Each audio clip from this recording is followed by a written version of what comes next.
Paralajmëron Banka Qendrore Evropiane, familjet duhet të mbajnë para kesh pasi pritet të ndodhin këto ndryshime.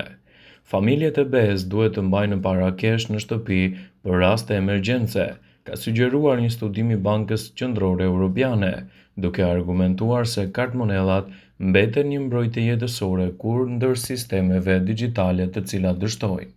Dokumenti i Bankës Qendrore Evropiane i botuar të mërkurën ngre çështjet që më shumë qeveri kombëtare të marrin në konsiderat futjen e udhëzimeve të ngjashme me Holandën, Austrinë dhe Finlandën, të cilat këshillojnë familjet të grumbullojnë para kesh. Studimi vjen pas thirrjes së Komisionit Evropian këtë vit që qytetarët të grumbullojnë para të mjaftueshme ushqim, ujë dhe ilaçe për të mbijetuar 72 orë të shërbimeve të ndërprera. Kjo mund të jetë gjithashtu edhe një dhënë që edhe qytetarët në vende të ndryshme të bëjnë këto ndryshime.